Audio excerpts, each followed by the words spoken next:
படித்தவர்கள் இவ்வளவு பேர் இருக்கிறீங்க. அப்போ ஒரு நாட்டில் தேர்தல் நேரத்தில் யார் என்ன கட்சி என்ன செய்து என்னென்ன கட்சி என்னென்ன கருத்துக்களை வைக்குதுன்னு கூட கவனிக்காம அப்படி இருக்கிறவங்கள்ட்ட போய் என்னது திரும்ப திரும்ப சொல்லுங்க. அறியாமல் இருக்கிற மக்களுக்கு நீங்கள் கற்பிக்கலாம், பொறாமல் இருக்கிற மக்களுக்கு ஒன்றும் கற்பிக்க முடியாது, ஒன்றுமே தெரியாது.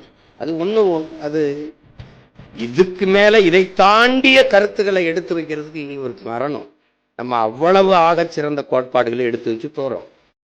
அது நானோ என்னுடைய பிள்ளைகள் நீங்களோ எடுத்து வைக்கிற அளவுக்கு ஆற்றலோடு கருத்தை கொண்டு மக்களுக்கு கடத்துகிற ஆற்றல் பெற்ற கட்சி இந்திய துணைக்கண்டத்தில் ஒருத்தனும் கிடையாது, உலகத்திலே கிடையாது. தன்னுடைய உள்ள கிடங்கில் இருக்கிற என்ன கருத்துக்களை எடுத்து மக்களின் இதயத்துக்கு நெருக்கமாக கடத்துற ஆற்றல் எத்தனை கட்சிகள்? எல்லா கட்சியிலும் இருக்கிறவன் என்னைய மாதிரி நான் தான் பேசுற மாதிரி இருக்கு. தூரத்தில் பார்க்கும்போது பார்த்தா என்னைய மாதிரி கையை காலை அழிச்சு பேச்சு வந்தேன். யார் நம்ம பேச்சு மாதிரி இருக்கணும். பூரா பயிலும் போட்டு தாக்க அதே மாதிரி கையை வச்சு